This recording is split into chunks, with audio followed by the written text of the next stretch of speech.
one. This time on the Grenade Motorsports channel, we're getting into a new project. I'm sort of opening the show in the middle rather than at the beginning or the end, and I'll introduce the project in just a minute.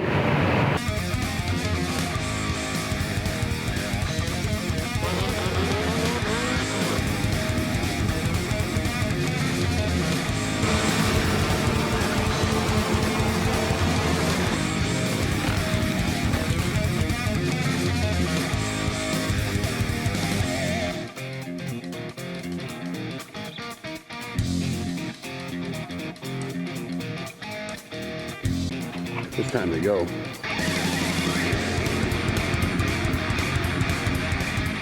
As you all know, certain vehicles have emerged over time that have been honored and celebrated as one of the most reliable, long-lasting, robust vehicles or brands ever made. We all know of an example somewhere in our lives that just seemed to last forever.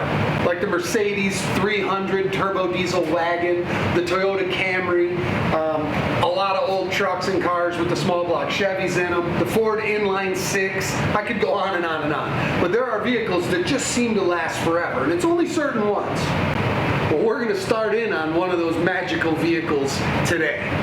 The 1985 Toyota SR5 pickup trucks, or known across the rest of the world as a Hilux, these are known for their incredible reliability, inexplicable toughness, and they've sold nearly 500,000 of these trucks globally in 1985 alone. One of the most famous trucks of that era was the SR5 4x4 pickup of Back to the Future's Marty McFly. That truck opened the eyes of a nation to these things with the success of that movie, and a 1985 black extra cab 4x4 is indeed legendary, and it is pretty cool. Not to mention the tribute versions of the Marty McFly truck from the movie. Those are bringing big money these days, as is every classic truck. I'm more interested in another famous Toyota truck featured in the Clarkson, Hammond, and May era of the show Top Gear. This project that's in my garage right now reminds me a lot of the little red diesel version of the one that they had. They made it famous on that TV show because they literally could not kill it. It was eventually put on display above the show's main film set. Because this thing it's legendary. If you don't know about it, you can find all the videos on YouTube of the Top Gear Hilux. It's a fantastic thing. It's pretty cool. What made that vehicle famous was all of the abuse that they gave it. And it just continued to run. It always started with basic tools. They hit a tree in Somerset. They put it out at the English Channel, low tide, and when the tide came in, it was completely submerged. It was filled with sand and water, 100%, engine and everything. They drug it out, dried it off a little bit, and it ran. Then to prove a point, they said, well, look, if we can't kill it, it caught on fire once too. They said, well, if we can't kill it, let's put it on top of a building that's slated for demolition. They put it on a 23-story building somewhere in the world, and when the building was destroyed and dropped, the truck was on the roof. And they dug through the rubble and got that wrecked tiny little Toyota out, and don't you know, it started. It ran. You just couldn't kill that thing. The Toyota Hilux from the 80s, these things are bulletproof, and that's what we have here today, is a truck just like that. That truck had cemented itself into history as a virtually indestructible beast that is in a BBC museum somewhere, I'm sure. Well, this one has suffered a fate worse than all of that, and I'm going to see if it will indeed run and ultimately put it back on the road. So let's get into it. This is a 1985 SR5, manual shift, carbureted 4-cylinder 4x4 truck that is a one-owner family workhorse. It was bought brand new in 1985 by a guy named Ron, and it was driven to work every day for years. It's been an off-road toy, a family hauler, and it even plowed snow in the Arctic tundra that is Ohio. This truck is a well-loved and well-used, but it's not used up. Top Gear proved that, right? I start cleaning it and tearing it apart. Now this little engine has a header, it may have a cam in it. The guy bought it brand new, and he's driven it 280,000 miles, but he's kept like really religious maintenance, and I swore up and down that motor was probably going to be stuck because it sat in a barn, and we literally cut the belt off of it and we rotated it, and it is free as the day is long. So pretty excited that I may be able to get that to run before I take it apart. We definitely need the axles, we need a lot of the interior, we need the keys, the leaf springs we think are good. So there's a lot to do here. Hang on a second, and for me it'll be a couple of days. For you it'll be a few seconds, and we're gonna see if we can fire this thing into life. We gotta get the temperature up in here because it's really cold. I let it thaw out for a couple of days in here, and before I start taking off this air cleaner to even look at that, I'm gonna get a shop vac and pull some of the mouse and rat and spider and whatever else was living in here. This is a little 22R or 22RE. I don't know how they designate this thing, but I know it's a little 4-cylinder that it is free. We put a wrench on it and it moves. This is the kind of barn find that found me. It had been next door in that barn for over 20 years, and when the time came for them to get it out and to get it running, I was lucky enough to get the task. I find it a challenge, and honestly, if I stare at something rusty long enough, I have to do something with it. I either have to buy it or move it or fix it or something, and this one found its way over here. So after we discovered that the engine was free, we were talking about it, and my buddy was like, dude, it might run. I'm like, no, it's not gonna run. He's like, it might. And I'm like, So I'm gonna pull the air intake stuff off and make sure there's nothing in it. I will probably pull the plugs and stick something in there to see if there's any, something, and see if I can put a battery to it and get it to rotate. If I can get it to rotate and just push out any debris that might be in there, or any of the penetrant, I'm going to spray some penetrant just as a cleaning measure.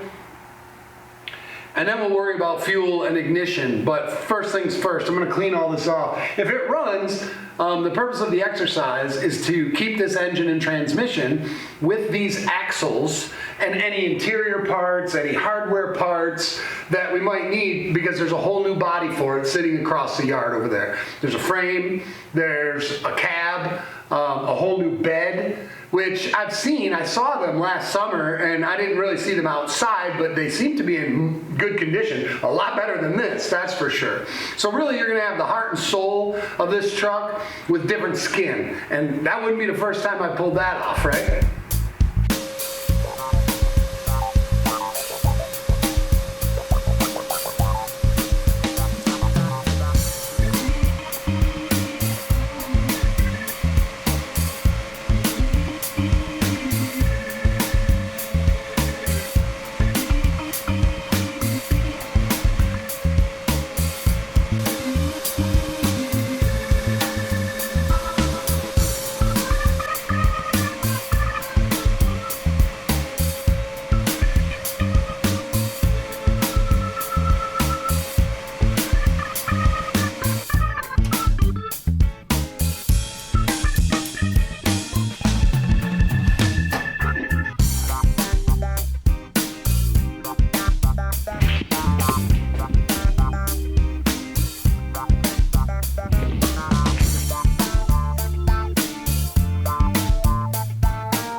I'm sure the carb is needing rebuilt, but I mean, that's crazy. That's just crazy. Looks like the throttle cable's well on its way out, but that's fine. For all we know, it's been like that for 30 years. Oh, that's something. You see some open. Oh no, those are plugs. Yeah, the only open vacuum line is down here that I took off the air cleaner. And then this is all emission stuff, which we probably aren't going to use. This electric choke, which, I mean, it's still got power on it. It's much like a Holly. That ain't a whole lot different. I'm sure that's the accelerator pump in there. There's your pressurized fuel line. Charcoal canister or something, I don't know what that is. But it's not my job to re-engineer the thing. It's just my job to see if it lives, which is what I'm gonna do. I gotta pull the plugs.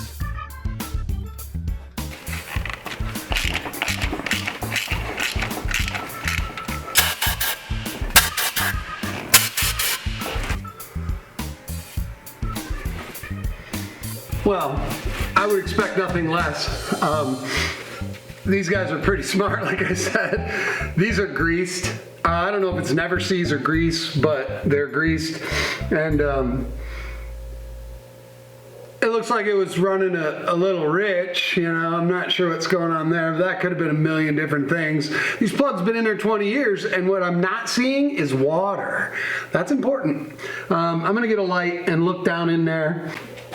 These bores aren't that deep. I should be able to at least see the tops of the pistons, which they're probably gonna be black, as long as they're not orange. That's all I care about.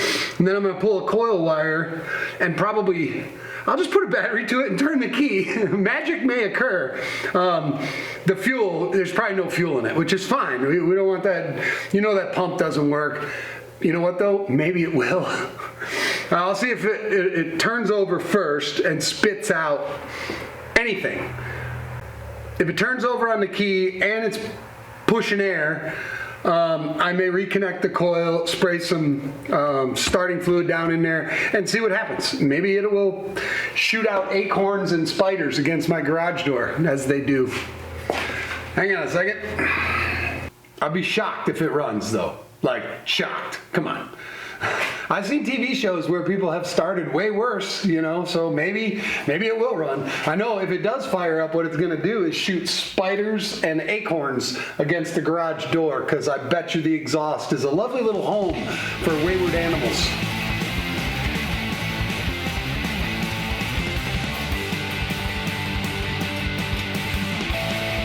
Oh, we got something.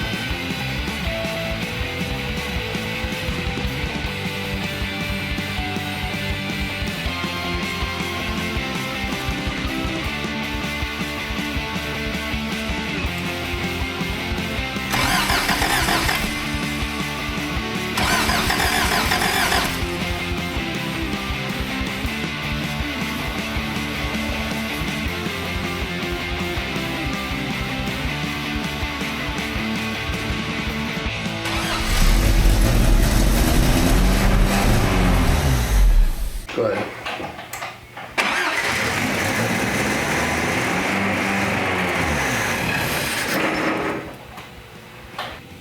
Toyota quality. Can't really argue, can you?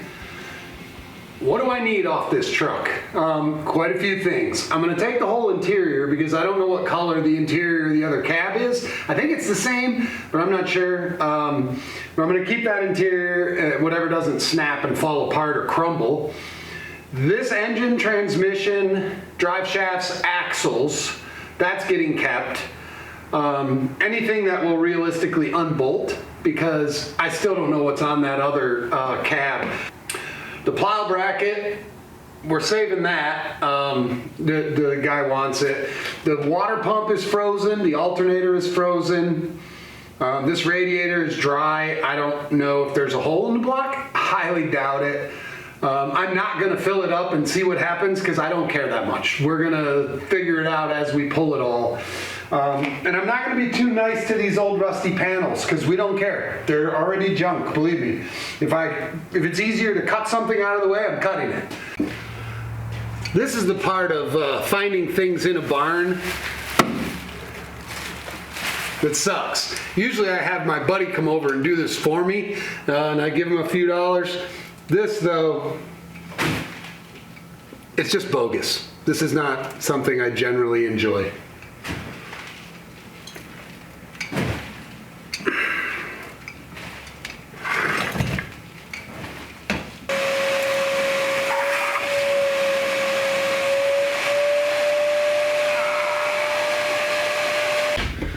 So that is a coolant pipe that runs to the back of the water pump, and the water pump is stuck. But it also carried that. So, but these are all minor things.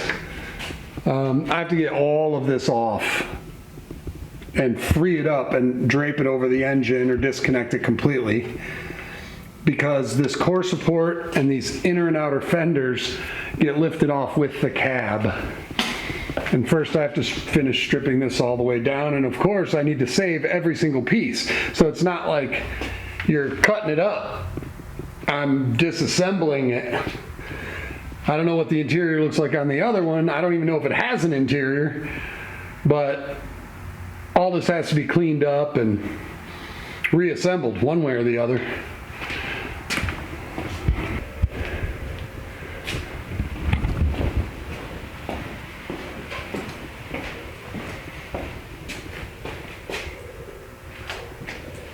Just have the body mounts, 3 on each side, and I should be able to chain it and chain it.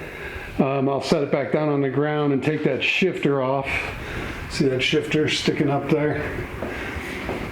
And I should be able to get the cab up in the air. Well, no should. It's coming.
So now you have the story on the truck, and I'm waiting on the axles to come back from Henderson Driveline.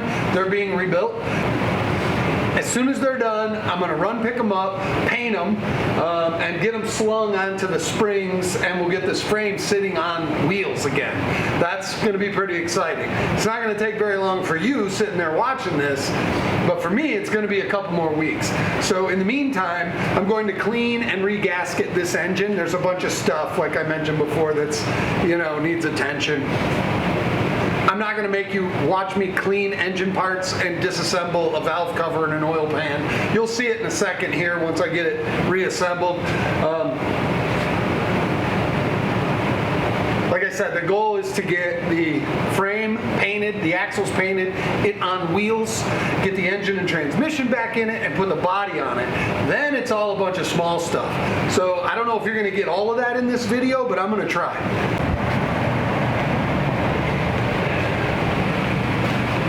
Most of it is coming apart just fine, but some of it doesn't. So these little studs, 2 of them have snapped off, and I used heat and worked them back and forth, and there was just nothing you could do with them. So what I'm going to do now is hopefully get a hold of them with channel locks, heat them up really hot, and try to spin them out. If I can't get those out, that whole front cover is basically the timing cover, and the cylinder head has to come off to change that. I think. I'll have to do some reading, but I'm pretty sure the head has to come off. But whatever. I may be able to fix them. Good news, I was able to get the bolts out that were broke off, so that's a bonus. There is some bad news though. Once I turn this engine upside down to replace the oil pan, I found a bunch of stuff, which you probably can't see down in there. It felt like plastic. I was like, oh, that's old gasket. But no, it's actually the timing chain guides that hold the timing chain from slack and from hitting the inside of the engine. Let me get a light.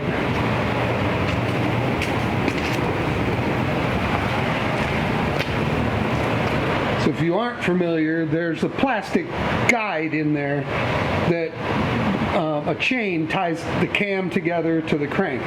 And if that chain doesn't have those plastic guides in there, that chain will slap around and break a hole in the block or eat itself and just destroy the whole engine. But as you can see, it's right there.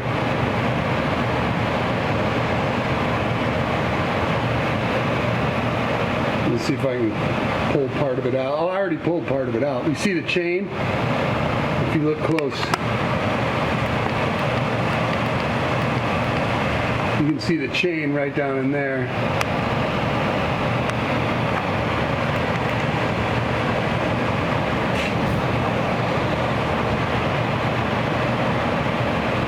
But that's a bummer. But this engine does have 280 some thousand miles on it.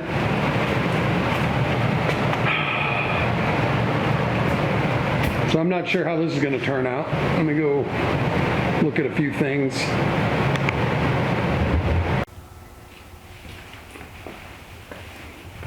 The engine itself is really clean.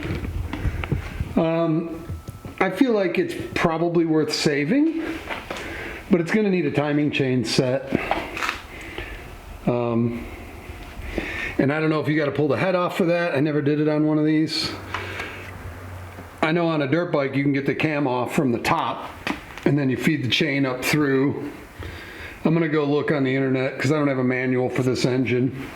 But I'm going to go look, see how that is handled.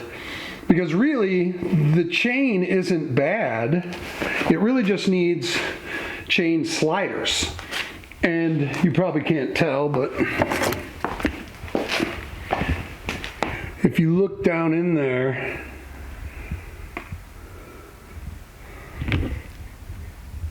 like right along that chain, you can see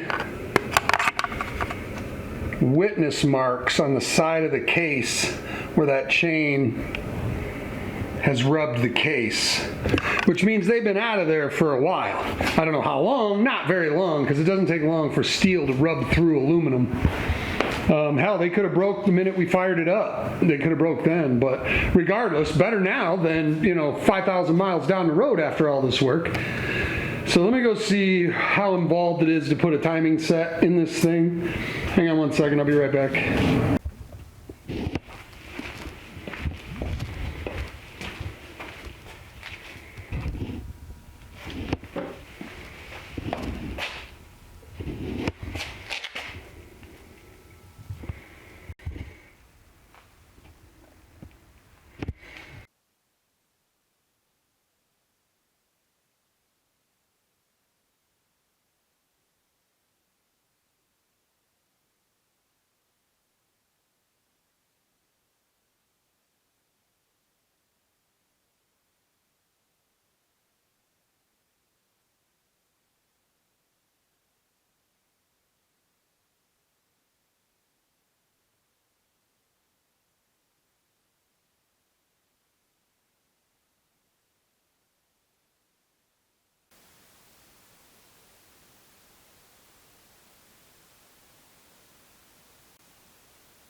So it's all pretty cool. We've got a lot done. Let me get you kind of caught up because I didn't film everything.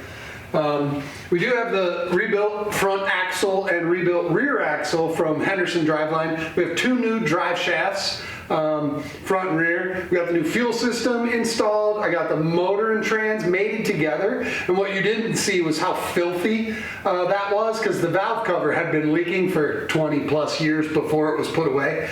And the best way would be to break it all down and have it all rebuilt. But since it still ran and drove, I just cleaned it all up. But you have to use gasoline. There's nothing else will cut that oil. And basically, picture a transmission sitting on a block with you sitting in a puddle of gasoline as you just scrub the oil off and, you know. So, however, let me show you these couple of pictures because they're not very clear and I wasn't filming with the camera. I was too dirty.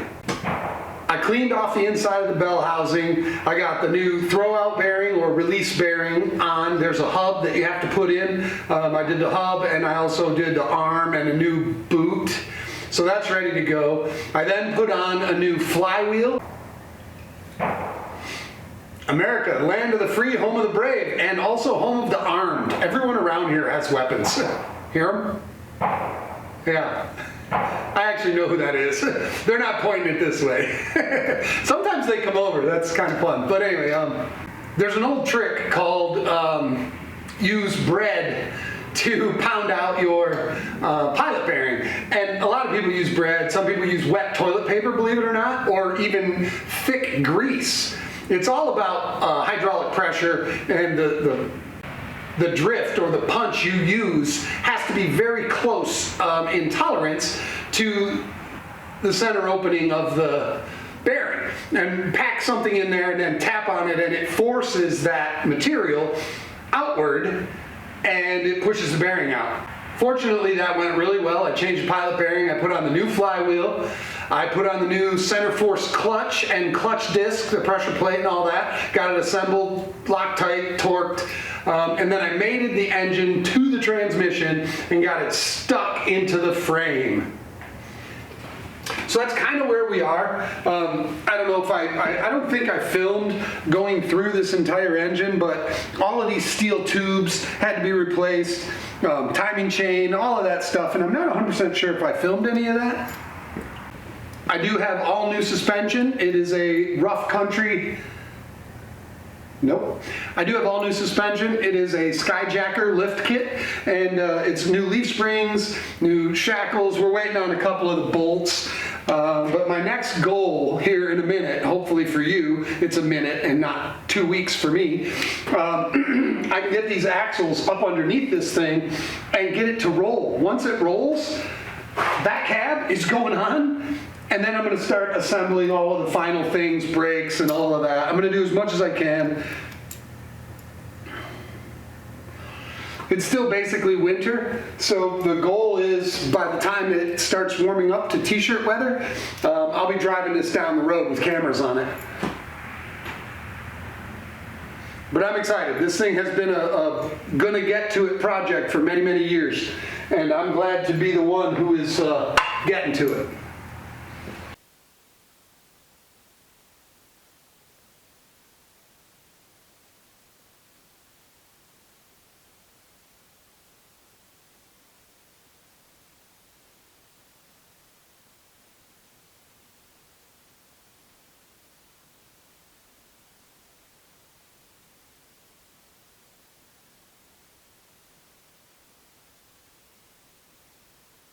Moving right along, I have to figure out what part of that I need to put power steering. I'm waiting on these special bolts that go in there. They should be here any day. Check the drive shaft, it's long enough. I'm waiting on the correct mount for that. We got these in. Not bad, huh?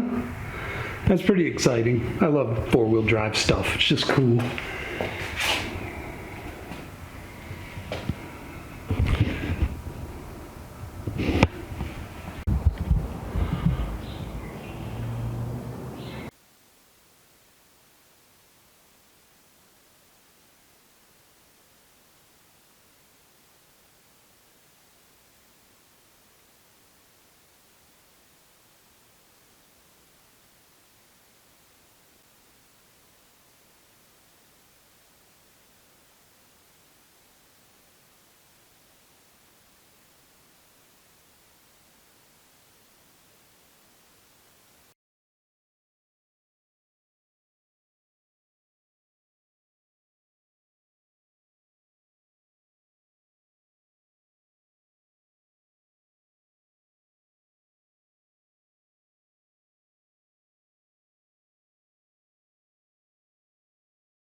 This little truck sure has come a long way, and there's a lot more to be done on it.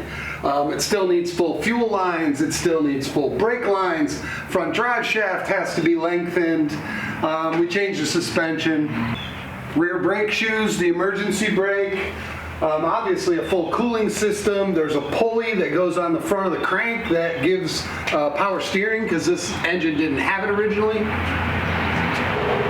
The inside of that cab is filthy. It's not as bad as the little red one we started with, but I have to open it up and mop it out, vacuum, and wipe it all down because we're leaving it largely intact, I think. I'll get this up in the air, put some wheels on it, we'll roll it over there. I'll bring this cab directly underneath the overhead chain fall. I'll put the support legs on because this is pretty heavy. We'll get it up in the air. We'll take this chassis and roll it underneath and see if I can mate these two together.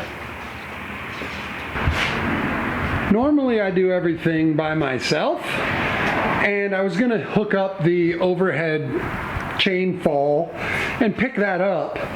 But the more I look at how it's made, I don't want to potentially crush, which I don't think it will crush this part, but it could pull that off. Or if I hook the bottom of this rail, this body, with a hook, it could peel, and I don't want to damage it, because if you dent this cab, I mean, at this point it's irreplaceable. You know, back when this was bought 20 whatever years ago, this cab, these were a dime a dozen. So I enlisted the help of some friends. So much of this particular truck has been changed that it begs the question, when does a vehicle stop being itself and start to be something else? Meaning, if you change so many things on a vehicle, does it ever stop being the vehicle that it once was? This debate has raged on and on for decades, generations in fact. You can't change all the sheet metal, it's not the same car. Well, since the advent of YouTube channels, and even before that, the general consensus is that when a vehicle retains the heart and soul of what it is and what it once was, it will always be that. So you can change as many parts as you want, but as long as the vehicle retains the same soul, then it's the same car, it's the same truck. That's awesome! Thanks, Bill. No problem. Thanks, Scotty. And that's what this is. It has the same heart and soul. Engine, transmission, transfer case, drive shafts, axles, a lot of the other hardware, nuts and bolts. And sure, it got a little bit of structural support, but there's no harm in that. And this truck's gonna live on for decades after. So I maintain it is in fact the same truck that we started this video with. And stay tuned to the channel because the next time you see this, I'm going to be driving it down the road. And that's going to be a lot of fun. Please remember to like, subscribe, share, go back, watch some of the other videos. There's over 200 videos on this channel, and there's a lot of really interesting builds and a lot of scenarios. It's very cool. As always, thanks. I'll see you soon.